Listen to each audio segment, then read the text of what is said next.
ओम हर नमः पार्वती वाहनादि धेनुमुद्रां दर्शयित्वा अर्घ्यं दत्त्वा नाडीं सन्धाय ओम आत्मतत्त्वाय नमः आगच्छ राजमहागणपतये नमः कुम्भाद् स्थूललिङ्गं प्रवेशय स्थापय जन्मे भव स्वस्थाने स्थिराभौ नमः विद्यादत्त्वाय नमः आगच्छ राजमहागणपतये नमः कुम्भाद् स्थूललिङ्गं प्रवेशय स्थापय जन्मे भव स्वस्थाने स्थिराभौ नमः ओम विद्यादत्त्वाय नमः आगच्छ राजमहागणपति स्थूललिङ्गदेवताभ्यो नमः कुम्भाद् स्थूललिङ्गं प्रवेशय स्थापय जन्मे भव स्वस्थाने स्थिराभौ नमः प्रथमावरणदेवताभ्यो नमः आगच्छ राजमहागणपति स्थूललिङ्गदेवताभ्यो नमः कुम्भाद् स्थूललिङ्ग प्रवेशय स्थापय जन्मे भव स्वस्थाने स्थिराभौ नमः ओम प्रथमावरण द्वितीयावरण तृतीयावरण चतुर्थावरण पंचमावरण देवताभ्यो नमः आगच्छ कुम्भाद् स्थूललिङ्ग प्रवेशय स्थापय जन्मे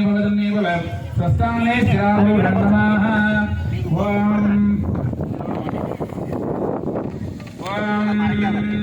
भद्रं दधातु ओम आवाह्य आवाहनादि धेनुमुद्रां नमस्कारमुद्रां दर्शयित्वा अर्घ्यं दत्त्वा ओम भद्रं दधातु ओम शान्तिः भद्रं कर्णेभिः शृणुयाम देवाः भद्रं पश्येमाक्षप्रियदत्राः तिरेरङ्गैः सस्तभागं सस्तनोभिः यथेम देवहिरं यदायुः स्वस्ति न इन्द्रो वृद्धश्रवाः स्वस्ति न पूषा विश्ववेदाः स्वस्ति नस्तार्यो हरिष्ठनेमिः स्वस्ति नो बृहस्पतिर्दधातु ओम शान्तिः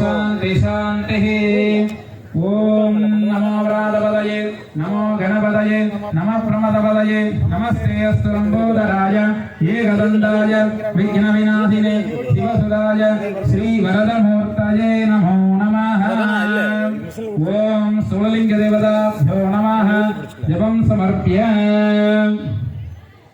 ओम हर नमः पार्वतीपतये हर महादेव தென்னாருடைய சிவனே போற்றி எந்நாட்டவர்க்கும் இறைவா போற்றி. நமது டேம் தோட்டம் ஒட்டபாளையம் கிராமத்தில் எழுந்தருளி முன்னோர்கள் வழிபட்டு வந்த இல்லாமல்ல மகா கணபதி ஆலயத்தை நூதன ஆலயமாக வடிவமைக்கப்பட்டு ராஜ மகா கணபதி என்று பெயர் சூட்டப்பட்டு கம்பீர தோற்றத்துடன் புதிய கற்சிலை விக்கிரகமாக இல்லாமல்ல ராஜ மகா கணபதியை பிரதிஷ்டை செய்து நாளும் கோளும் அமைந்த சுப வேளையிலே நமது ஆலய நூதன ஆலய அஷ்டபந்தன மகா கும்பாபிஷேகமானது நேற்றைய தினம் முதல் இன்றைய வரை 2 கால யாக வேள்வி வழிபாட்டுடன் சீரும் சிறப்புமாக நடைபெற்றது. அதன் முக்கிய நிகழ்வாக இப்பொழுது மகா கும்பாபிஷேகமானது வானலாவே இருக்கக்கூடிய கோபுர விமான கலசத்திற்கு இப்பொழுது மகா கும்பாபிஷேகமானது இப்பொழுது நடைபெற இருக்கின்றது. பக்தர்கள் அனைவரும் தனது பிரார்த்தனைகளை மனதார எல்லாருக்கும் ஒவ்வொரு சங்கடங்கள் இருக்கும். இந்த கலியுகத்துல எல்லாத்துக்குமே அந்த சங்கடங்கள் இல்லாத யார் கேட்டாலும் இது ஒரு சங்கடம் அப்படின்னு சொல்லுவாங்க. அது மாதிரி இந்த மாதிரி கும்பாபிஷேக தரிசனம் பண்ணாவே கோடி புண்ணியம் சொல்லுவாங்க. உங்களோட மன கஷ்டங்கள் மன வியாதிகள் இதெல்லாம் நிவர்த்தியாகணும். அவரவர்கள் குடும்பத்திலே செல்வங்கள் நிலைத்து இருக்கணும். கல்யாணமாகாத ஆண்கள் பெண்கள் இருந்து அவரெல்லாம் குல ஆச்சார பிரகாரம் அதிவிரைவிலே திருமணம் நடைபெற வேண்டும். ஜாதகத்தில் இருக்கக்கூடிய தோஷங்கள்லாம் நிவர்த்தியாக வேண்டும்.